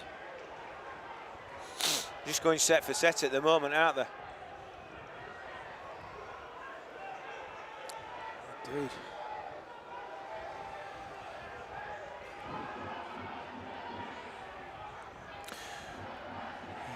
There we go there, Griffin. It's tackled on that left side now. Ball comes back to Hengano, who's been the architect of a lot of good attacking play for the Knights this evening, and he finds Xavier Var, who leg drives. Pulling down last tackle, so it'll go to Atta for the kick. Oh, absolutely skies it. He got flattened as well, but I don't think there'll be anything in that. And he's dropped that. It's gone back. They dropped it again. It's a try. It's over. I mean, they'll definitely challenge it, but he'll award the try. Well, he's going up to the big It's whether it's the contact on there, Jowett, isn't it? That's what he's arguing about. What the referee, what's he going to award? Is he awarded? Well, I think it's how they do it now. They basically give the try. He's given no try. He's given no try. Oh, has he given no try? Yeah, he signalled no try. So he signalled no try. So the video referee will have to have a look at it. And like you said, it's going to be. If he's given no try, he'll take some overruling, won't it? Yeah. That's the thing. So, do you prefer this version of how they do it now, or? I mean, they're all on well, they've just followed the Australian model, haven't they? The bunker system. But it's different because this, again, if they say try, then it's down to the video ref to discount to overrule it. If they see something in it. I think this is going to be ruled out, to be honest. He's just run into him, hasn't he? He's just clouded him, yeah. Yeah, he's not looking at ball, is he? He's just run into him, hasn't he? I agreed. I think it's a... And he's turned his shoulder as well, which doesn't help. Almost like a shoulder charge, isn't it? Yeah, unfortunately, I think it's going to be chalked out for the Knights, unfortunately, I believe. Again, it was a wicked kick from Atta Hengano that I'm not sure if it was meant to go to that area. I don't know if he mishit it, but it had a great height. It was swirling, and it really put a lot of pressure on Max Jout to not only get to the position of being able to take the ball, but then actually being able to catch it too. And excuse me, wonderful kick chase from the Knights with Mataafa, Sangare and McShane in attendance. But I just think... having a lot of looks at this, aren't they? I'm struggling to see why. So I think he just takes the player out. I think that for me is a simple... It's second player out. It's a simple tackle in the air, isn't it? At the end of the day, you can't... Well, I don't think he's tackling in the air because he hasn't got his arms out, has he? He's just run into it. But that's what they class it as, isn't it? It's tackled in the air, isn't it? They haven't gone to grounding, so it's no try. So it's a penalty. So he's just clattered him, hasn't he, basically? Unfortunate there for the Knights, but that's the right call. Can't deny it. Yeah, I don't think there's any disputing it was the so. No, not at all. So Easter's coming up soon, isn't it? Next weekend, yeah. Yeah, do you think the Easter Bunny's going to pay you a visit, Paul? I very much doubt it, to be honest. You doubt it? Yeah, I think... Why is that, mate? This, I think he's more like... Well, is it because you're eating clean now, is it, mate? Yeah, because you're now on the telly, you're eating clean, you know what I mean? That's all right, yeah. Got to keep the look. Yeah, that's all that sort of things, yeah. So. Yeah, no sweets this week. No. One of our producers here just telling us, where's your bag of sweets? But we haven't got any. I think the other thing we found out with the bag of sweets is the other week it was toffees, and you put a toffee in your mouth. It's not great as being a commentator. No, it's not indeed. You're not wrong there, mate. So no, so you don't think you're going to be getting the Easter egg? Oh, geez, that was. He got a whack there, didn't he? Jay Pitts. I think it was accidental. Yeah. He's just caught him at a funny angle, hasn't he? He's gone down. He has. But no, I don't. Easter egg wise, I think it'll be very low. And I would get excited and say I've got a grandson now and he'll be getting loads, but he doesn't like chocolate. But I think there's a lot of rugby that weekend, isn't there? So yes, they'll be my Easter eggs. York at Huddersfield out there next weekend. They are indeed. And Newcastle are going to Goole, I believe, on the Friday. Oh, good defence! Oh, is he over? Oh, shivers, I think he's got over. Oh, no, I think he has. Yeah. Yeah, I think he has. I thought it was great cover D there, but I think he may have found a way. He thinks he scored. I think he has. I thought he had ball under his arm under ball. No way. I'm not sure he grounds it. No way. He's given no try. Given no try. But I didn't think he This is grounded close. This is closer than it looked, if that makes sense. I thought I was like you. I thought at first he's gone to touch it. But actually, I don't know if he has, and he seems to have skimmed over the line. Yeah, Corey looked quite convinced he'd scored, to be honest. Well, we're going to see it on the replay here. I actually, from where I was stood here, I've got a feeling he may have gone over. Wow, crikey, pick bones out of that one. From that angle, you can't see. There's a camera behind, though. They'll pick it up, isn't there? There's a camera in bottom corner, isn't there? Yeah. They'll get head-on view will be a lot better, you would hope. There you go. There it is. Because you're not out there. His elbow's in touch. Because that's not out, is it? Yeah, but his elbow's on line, isn't it? Is it? Yeah. Yeah, you're right. I think you're right there, mate. Yeah. Oh, God. His elbow's on line and then it goes into the corner post. No, I agree. I agree. I'm with you. No, I agree. I think, that's going to be ruled out. Yeah. Again, it was closer than it looked, if that makes sense. I thought it was just the angle. You thought, well, how has he got it down? It was, well, when I saw it there live, I thought, oh yeah, they've got him here, they've got him covered. And then I just thought, oh, actually, he seems to have slid over and hit the corner flag. He may be in here. But you're right. He felt he'd scored. His body language was there. Yeah, because I think he probably felt he'd hit the corner flag, so he probably thought he was half a chance of being not out, because the corner flag isn't out, is it? Yeah. So I think that's what he was feeling at the time.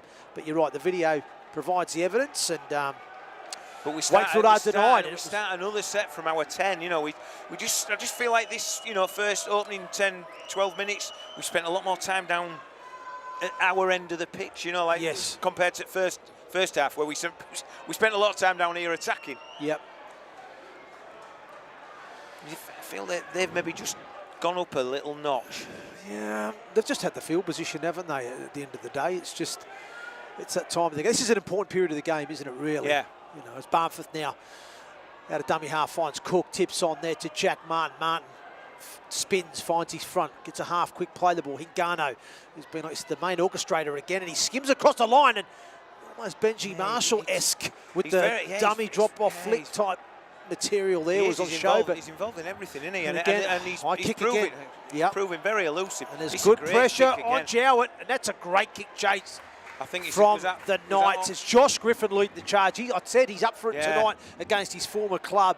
And Taumata Arthur as well on the kick chase. Fantastic. And now the Knights really starting to front load energy defensively and get off their line and restrict Wakefield going forward as Johnston tries to find a way through. But restrain him, no penalties. That's what they need here. He does get his nose through there. I agree with you there, Paul. Make him go to a kick. Yep, don't disagree. Again, you know, he's very territorial all of a sudden, isn't it? You know, there we go, last tackle. So it's what they call the arm wrestle, isn't it? It's what we call the arm wrestle. Yeah, absolutely. Set for set mentality. Truman tries. Oh, that's a right wobbly thing, isn't it? It's horrible. Didn't really hit that well, did he? No, I could see what his thinking was. He was trying to. I could see why he let it bounce as well, because it was a horrible thing to catch. It was all over the place, wasn't it? It was. But by the way, did you see half-time scores? Who did I go for? Did I go for Saints? I think you did, mate, yeah. Have they got faulty start? What, have KR come out and mullered them? 30-0 at half-time. Oh, wowzers. Or as they say in South Yorkshire, 30. Jeez, I didn't see that coming, mate, to be fair. Wow. Yeah, 30-0. I mean, Saints, I know Saints have got a couple out at the moment too, but I didn't expect thingy. But hey, Will Dagger's on. Will Dagger's on, Paul. Also, geez, that's a blast. We've not seen him out in the field for a while, have we? So I'm really pleased to see him out there. It's been a long time coming for Will Dagger. He's had a lot of disruption with injury. Who's he come on for? He's on the wing there. He's on the outside of. So he's on for Ben Jones Bishop. Bish has obviously come off with a knock. And Will Dagger's gone to that right wing. As we see now, we go McShane towards him. Oh, I can't Great see that inside corner. ball to Wood again. Lovely gap. Still tackles left up the sleeve here as McShane gets across. Wide pass to Hingano. Hingano on to Griffin. Griffin finds lovely hands to Mataafa, who feeds it to Williams. Williams tries to come off the left foot, but he's wrapped up and tackled there. Still tackles to go. There's still tackles because we got a 6 again, didn't we, at one point there in that last set. This is last. Come on, big finish on this 5 one. and last. You're right. Hingano, not the best pass there. He reaches behind him. Out to McShane. McShane looks to kick in behind. That's a lovely kick. It's too hard. Oh, it's too much. Hard. I thought he had the weight right. He didn't quite get the weight on it right. The idea was right. The execution, not quite. So it's a 7-tackle set, and Tom Johnson will get a quick restart. He goes straight into Barforth, Jack Martin, and Ollie Field, I think it is as well, who's off the bench. So a couple of fresh legs on for. Oh, you don't need that. Penalty conceded on play 1 in yardage. Barforth and Jack Martin, the guilty parties. That's just a relieving penalty for Wakefield, because we've had that we're now in what we call that traditional arm wrestle, aren't we? And it's going set for set at the moment. Where you're Neither team has got the ascendancy at the moment. Yeah. And you just feel that could be a turning point in this contest. Yeah. I just got that feeling, you know. It just piggybacks them another 20 metres, doesn't it, up the pitch, well, and that makes such a difference. They're going to get an attacking kick at the end of the set. We're going to finish on our line, in theory, you know, whereas we've been finishing on our 40. Yeah, unless we makes force a an error. Big difference. Agreed. Agreed, Paul. Agreed. Wakefield coming down this left-hand side with Hamlin Ueli. That's a wide pass there from Smith to Sinfield. Truman out the back once again to Jowett. Jowett evades a couple of would-be tacklers. Great footwork from Matt Jowett. And it's a quick play, the ball. Out goes Smith. Finds McMeekin. Flick pass from McMeekin. I think it's at last tackle this. Sinfield, no, it's not. I don't think it is, because they're just playing on. It's Matt Staunton now. He offloads to Truman. Truman finds Ueli, yes. That's a good now tackle. It's the last tackle. They're going to go short side. He gets pushed at marker. There's what we got away with that. Truman, that's a try. That's a try. That was forward. Do you think? No. I'm not sure it was. Okay. I'm not sure it was, mate. Right, I thought it was a line ball, but yeah, I could see it was a line ball for me. You could have. I wouldn't have been surprised if it was ruled forward. Yeah. But marginal. Let's say marginal's a great word. I love that word. Yeah, marginal. Yeah, marginal. I think that's sometimes when I've got my York glasses on and when I've got my neutral glasses on. Yeah. But I immediately, as soon as he passed it, I said forward. I just felt it was so. Yeah.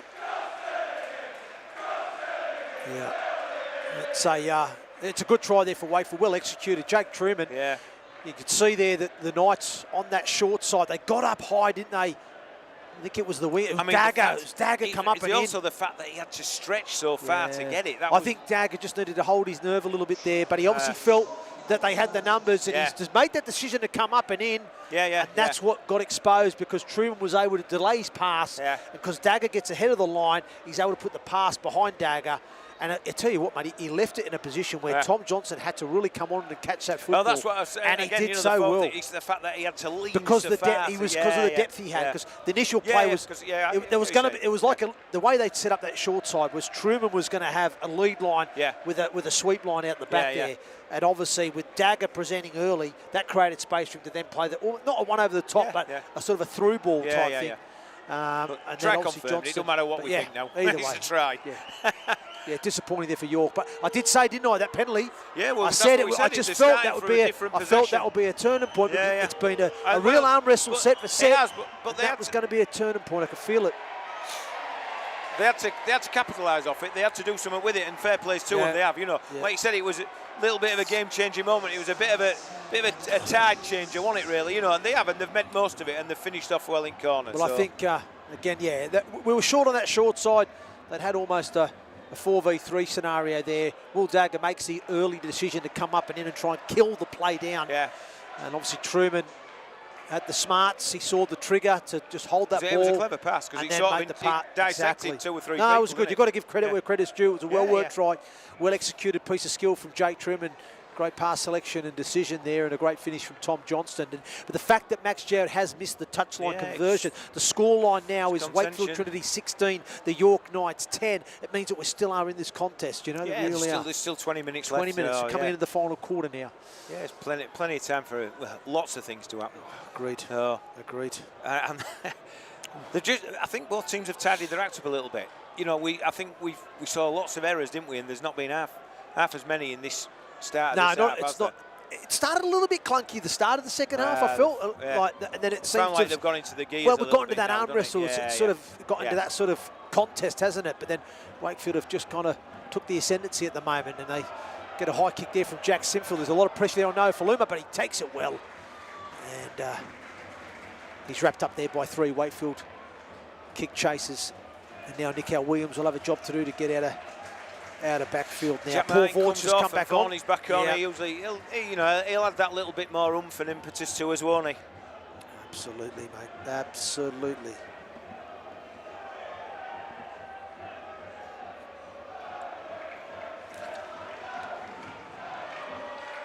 So what's the plan for Easter next week then, Paul? You know, you said rugby obviously league. You're not going to be getting a hey? Rugby league, is it? Yeah, it'll be a rugby weekend. It's going to be my first day off for nearly 2 weeks, so I'm quite looking forward to that as well, to be honest. Oh, really? Yeah, we're... Been grafting, have you? Been grafting? I've been doing a lot of hours lately, so... Have you? So, yeah, I'm looking forward to having a weekend First time for everything, isn't it? Yeah, well... Hey? There's grafting and there's turning up, isn't there, I suppose? What do you do, mate? Turn up most of the time, mate? I actually got... The job I do when I qualified, passed my training and passed out, as they say. And I went in to do an extra shift, and one of the old guys said, he's a good turner-upper. I don't know. I still to this day don't know if it was a compliment or not. So. Yeah, right. He's a good turner-upper. Good turner-upper. Yeah. Well, mate, if you've had the graft this week, it's no surprise, mate, if if you've got your feed and your lads at work there, those double cheeseburgers with no salad. I mean. No surprise you're not getting the productivity out of those guys.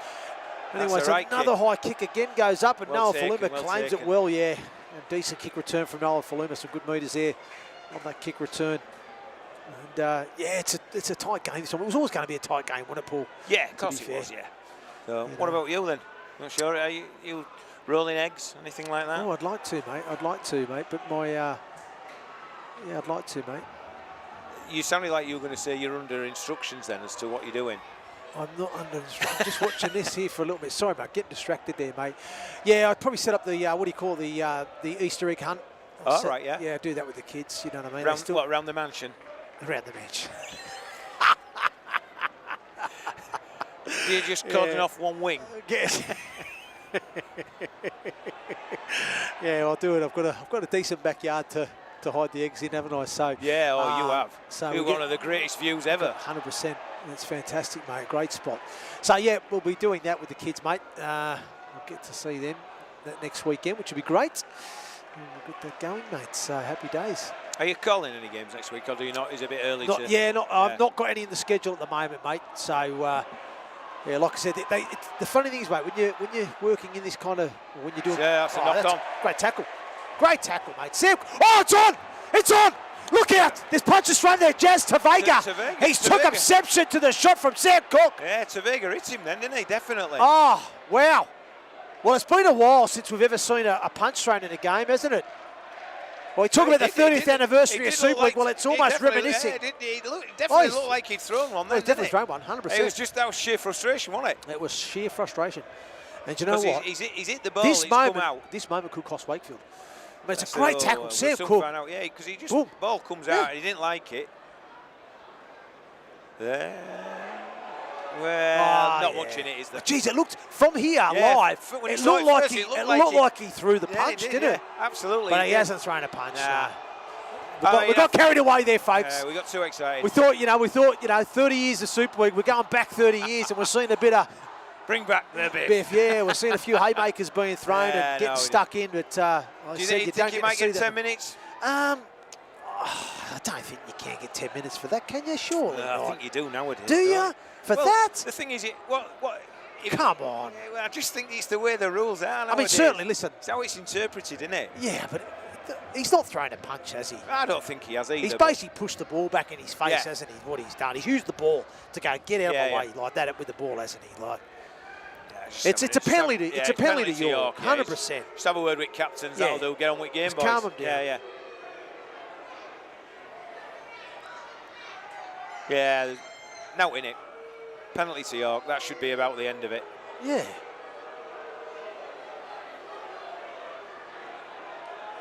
Yeah, that's the right call. I think that's the right call. But yeah, first I thought it was on. Yeah, I was getting excited. I thought he clipped not that him, I'm condoning violence, folks, by the way, but yeah, we do miss a bit of that. Now that's part of what people want to see. They want to see that gladiatorial. Yeah, it is. I think there's a difference between gladiatorial and thuggery, isn't there? Yeah. The cheap shots you don't want to see. Yeah. But that for me, if you're going toe to toe, one-on-one there, like, bring it on. Have you been to ice hockey? I've never been. I've watched ice hockey, obviously. That is nuts, isn't it? Gloves come off, and they go away, they go. Gloves out and everything. And referee, literally, instead of going in, he stands back and he keeps everybody else. He says, just leave them to it. Yeah, fantastic. Anyway, let's get to the action here, mate, because Paul Vaughan's on the charge now. Getting the legs pumping there as he tries to break a couple of tackles, but he's pulled down 5 metres short of the Trinity try line. Hingano out the back, but he's caught well. Harvey Smith, great tackle. Yeah, it was. He went down really awkward then. He did. It was Harvey Smith that made the tackle. Wide pass down to McSheen to this right. It delayed pass out the back to Mataava. Mataava, the kick of the corner. Duggar's there. Has Duggar scored it? No. Don't know. Oh, my goodness. I think he might be giving it. He's give it. He has give it. He's give it. He's give it. Will Duggar. Oh, yeah, baby. Wow. This will be an interesting one. Well, it's got to go to the bunker. It'll go upstairs, but... Of course it will. It goes to the bunker. Wow. But referee Tom Grant believes it was scored. It was a great kick from Mataava. I mean, it was so hard to see. It's hard to see that corner anyway. We're in the corner box. And we are literally in the corner box. We're in the wrong corner box. So we can't see that far in that corner. Try to stand up to see it. Here we go. We're both short, aren't we? So, this is going to be close. I don't know how convinced. We've no chance of guessing this one. This is flick of a coin for us with that far away. How away. convinced do we look as a team there? Well, they're all... Wakey are all gathering together, and I suppose they would, wouldn't they? So there's no body language. This angle will show it, won't it? This is, come on. Yeah. What's going on with this? We're talking about technology. You know what I mean? We're talking about this technology. Here we go. Just start all the time and blurring images. Come on. And Jow's trying to kick the ball. Jesus Christ, Will Dagger. He's not caught. He ain't grounded it, has he? He's not. He's definitely not grounded it. Right. This is where do we stand with this? Is that a kick in the head to Will Dagger? Yeah, I mean, again, when it's run at speed, what's he supposed to do? He's gone to kick it dead. Unless he hasn't give a penalty try, has he? Well, he might have. Again, I don't know how he's give a penalty. I don't think it's a try. I don't think it's a try. But what does Jowett get punished for this? What's the rule? I mean, I get why Max Jowett is doing that. Yeah, of course. It's desperation. He's doing.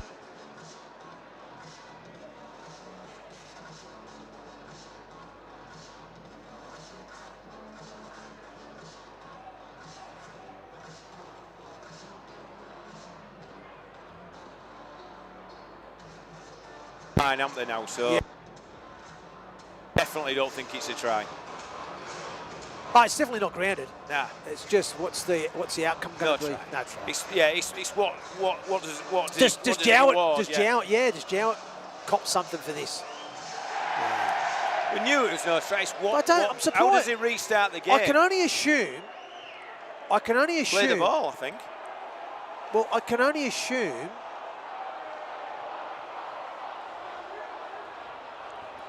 It's going to be a penalty, is it?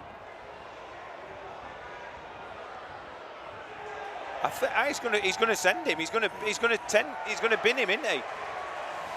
Again, it's like I'm not convinced by that at all. I mean, you know, what's he supposed to do? Normally, they just kick ball dead. He's just gone to kick ball dead, hasn't he? That's all he's done. He's just gone to kick ball dead. Yeah, and he's not kicked it out of his hands, you know, because he didn't have hold of it. I find that. I think that's really harsh. Yeah, I do. I agree. I don't understand that decision. No. I mean, the player is coming across. It's desperation. Yeah. He can't he's reach, trying so to prevent a try. He's trying to kick the ball dead. Yeah. You know, and I don't think he kicked it out of his hands. He kicked it. If he touched it first, I agree. He kicked it away from his hands. Yeah, I agree. I think that's a harsh one, to be fair. But anyway, York have now got a brilliant opportunity as Wakefield are reduced to 12 men, and the Knights now on the attack. And it's Paul Vaughan that's going to play the ball a metre from the try line on this left side. Change of angle play. VAR. He's very close. Is VAR over? Yeah. Referee's going upstairs. No, he didn't give it. He didn't give it. Well, he's going upstairs here now, the referee. And he is saying... He is giving... No try. No try. No try. Wow, blimey. He's given no try. Blow me neck. And the York faithful are just willing the video referee to award the try to big Xavier VAR. He's announced it as our man in fast, hasn't he? He's announced try scorer. Well, it's not. He needs to keep an eye on the game, that bloke, doesn't he? I mean, he's convinced, isn't he? But you can't see there. Ooh. No. I don't know. I can't see there. I can't see. I think it's going to be inconclusive, isn't it? I think. I don't think you can't see there, can you? I think whoever's defended has defended really well. And the ball's up there. The ball's up there, isn't it? He's saying he's got it there, isn't he? Yeah, there. We can't see that, and he's given no try on field. It'll be no try again. I can't see it. Yeah, I think it'll be no try. Oh goodness! So I don't know. Whoever was underneath was a fantastic bit of defending because they've just wrapped well, the ball they got the arm around, didn't they? They got the arm covered around. Ball up, haven't they? You need a camera just to left, don't we? That's what we need. We need one at the far side now. Can't see who actually made left that as well. tackle. Was it? Yeah, no try. Regana or no try. Really? I'm not too sure. No try. Oh. No try. So it'll be held up. It'll be York play the ball on the 10. Yep. I've lost tackle count as well. Do you know where we're at? Who knows, mate? I'm not too sure. But again, it was a little power play close to the line underneath Barford with a little jump out, drop off Xavier Barr back against the grain. Anyway, wide pass to McShane. Hingano. To D. Been tackled. Yep, I'm having to stand up here because I can't see in that corner. Again, Hingano goes wide to McShane. They're going almost like a shot-for-shot mentality. It's Cook finds Xavier Barr on that far left edge. Again, tries to penetrate the defensive line. Can't do so. He's wrapped up by 2 or 3 Wakefield players. Anyway, ball goes to Cook, tips on to McShane, wide pass to Hingano. There's an element of pace being injected as Manava finds Field, but Field is tackled by, is it Truman? Great legs tackle from Truman, he got there. That was the last tackle. They tried the power play, run play option. Yeah, Andover. And that's a brilliant defence from Wakefield Trinity there. As York tried to create that opportunity on that right edge. Trying to use that numerical advantage to their advantage, literally, but couldn't do so on that occasion. And we've got just over 12 minutes of play to go. Hey, what about The Great Escape, mate? The Great Escape? Yeah, The Great Escape. Remember the movie, The Great Escape? Was that Steve McQueen? Yeah, Steve McQueen. Yeah. Well, anyway. Are we on about that? Well, there's a corgi dog. Okay. Yeah. That's. Is it a royal one? Oh, I don't know about that. Okay. I don't know that, but it's led a group of 7 other stolen dogs on a 17-kilometre trek across dangerous terrain to escape their captors and return to safety. I don't know where this happened or took place, I don't know. But it's called the 17-kilometre Corgi Convoy. So, and it's a story that's been deemed the Great Escape. 17-kilometre Corgi Convoy. So in a story being called The Great Escape, a Corgi led a group of 7 other stolen dogs on a 17-kilometre trek across dangerous terrain to escape their captors and return to safety. The thing is, because, you know, the shape and size Believe of it or not, I don't know. Believe it or not, but yeah. Shape and size of a Corgi, obviously. When you say dangerous terrain, is that like a Ford that was slightly swollen because they haven't got long legs, have they? So is that classed as dangerous terrain to them?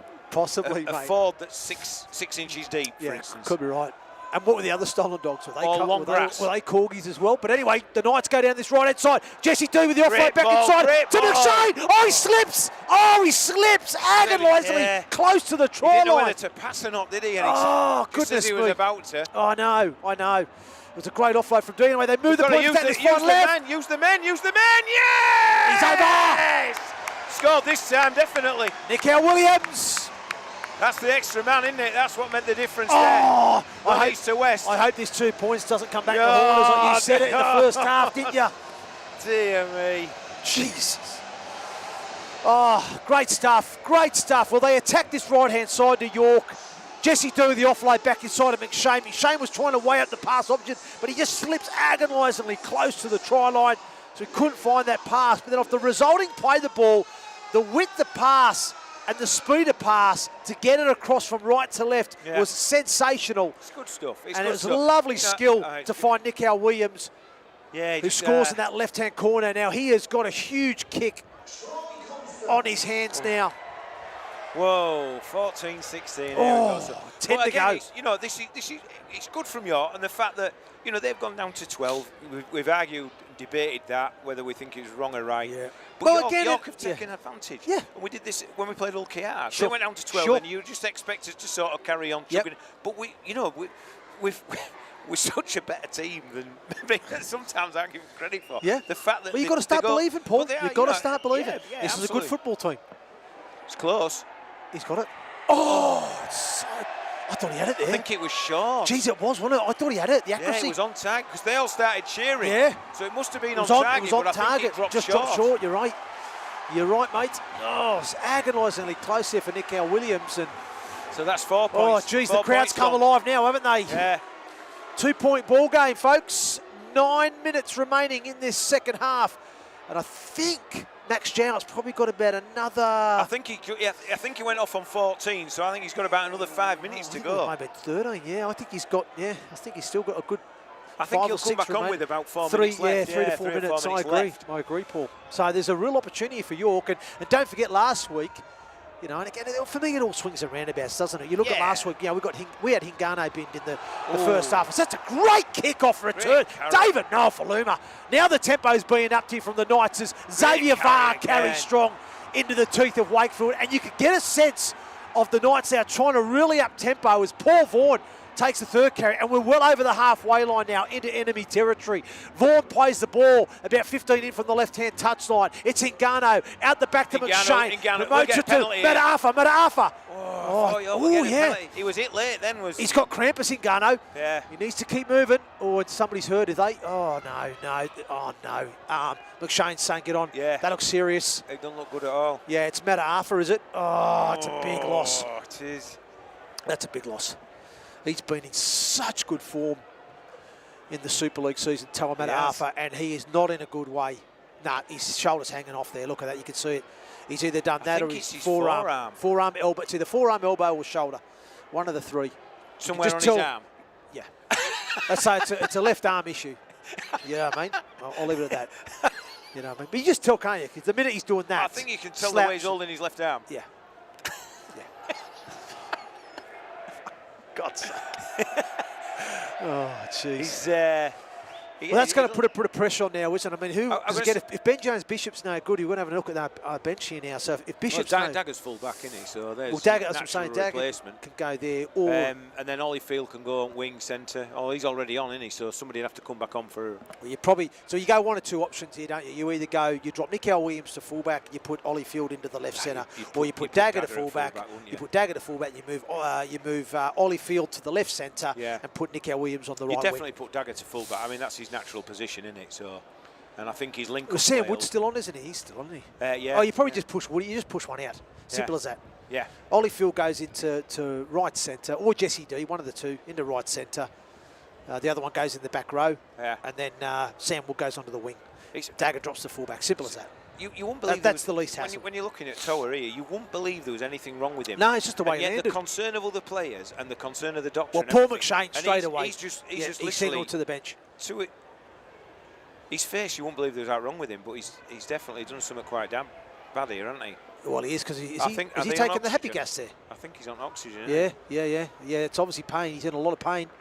Oh, goodness me. He's in a bad way. Oh, I feel for him. Yeah, he's on that happy gas stuff, isn't he? Yeah. Oh, I feel for him. That's bad news. He's been absolutely brilliant for the Knights so far in Super League 2026. And our wishes are with Tawa Mata'afa at this time as he leaves the field. Looks like he sustained a pretty serious injury there. Oh, he's having a laugh about it. Yeah, but he looks like he's. I wonder if he's dislocated something, you know. And possibly. Yeah, he's not in a good way. No. So anyway, the Knights will move on, as you rightly say. Dagger has gone to fullback, and Ollie Field looks like he's gone. Yeah, he's gone on to wing. He's gone to wing. Yes, there's no. Field's gone on to wing. Yeah. Oh yeah, there's no Sam Wood either. We've got a few bodies missing here, haven't we? It's a great catch from Tom Johnson, and Jesse D tries a one-on-one. Scattered it more. I didn't realise. Don't know who's on and who's off. I didn't realise Sam Wood had gone off as well. So we've lost Wood and Bishops. We've lost our right edge centre wingers. Yeah. So we've got playing out here. And the fullbacks. We've lost like the fullback, centre, and winger in one game. That's unbelievable. I didn't realise we'd lost. I knew we'd lost Bish earlier, but because we've been chatting away, obviously, I didn't realise. I didn't see Wood go off. No, I didn't see Wood go off either. So, McMeekin, that's a strong carry from Mike McMeekin, from the captain of Wakefield. It's a big carry. That's a huge carry. It's a game-defining moment for me, that one, Paul, as Jazz Tavega tries to inspire his team, but he's wrapped up by Xavier Vara and Sam Cook, who he had a tussle with earlier in the game. And that Simfield there just looking to find the line. It's good kick there from Jack Simfield there, just trying to buy some time. And what that does, it's good game management. Well, what it does, it means come 90 metres if you want to score. And it means you're not got a broken kick chase line. It's not broken. We can all get our line. Correct. You know.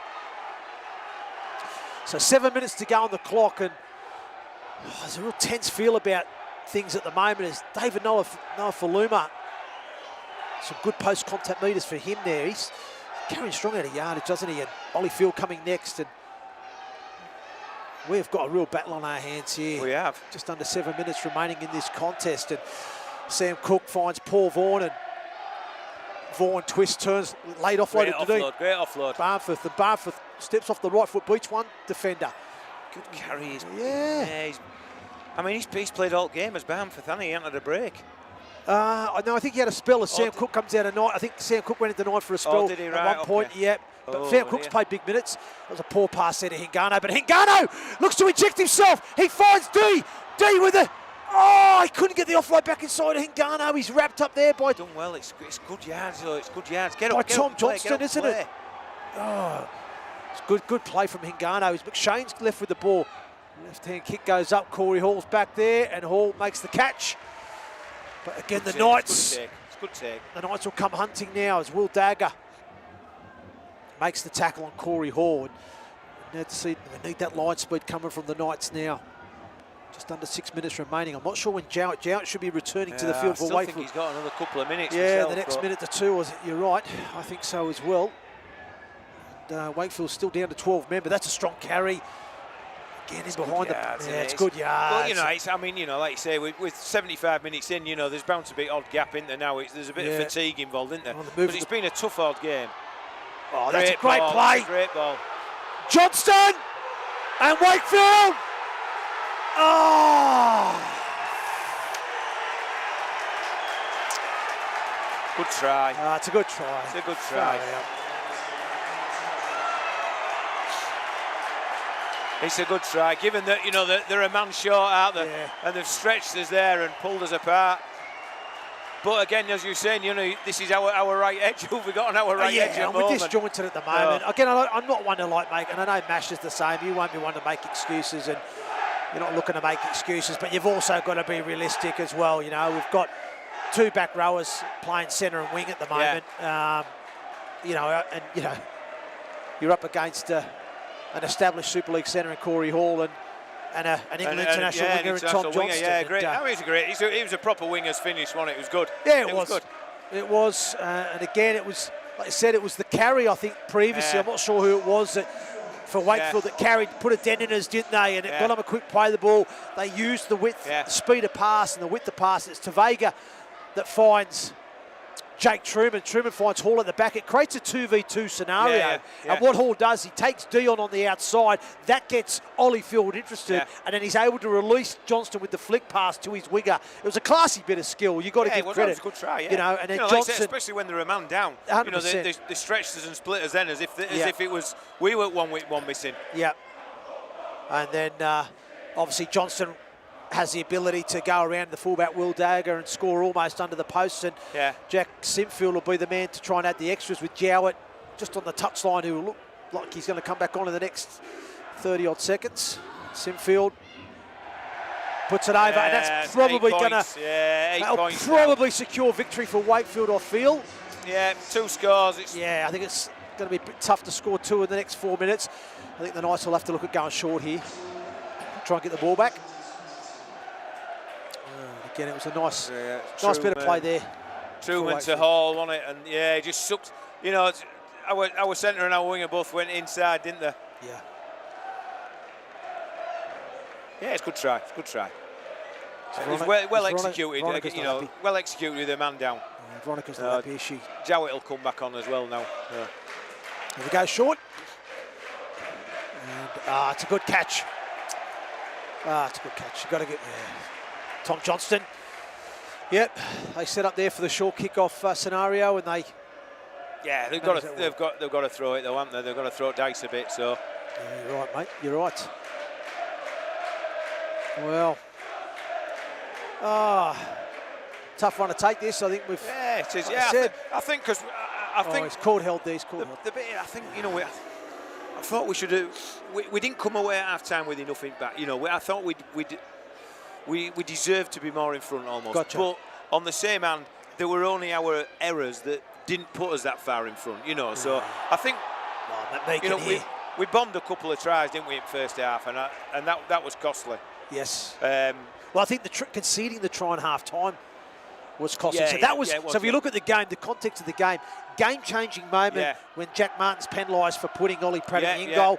That gave them the field position. They capitalised with 2 minutes on the clock before half-time.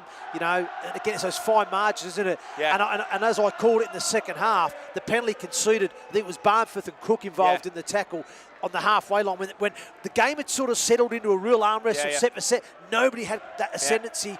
And I said that this could be a game-changing moment. It could be costly, and they score off the back of it, and that's probably given them enough to get this victory. You know, so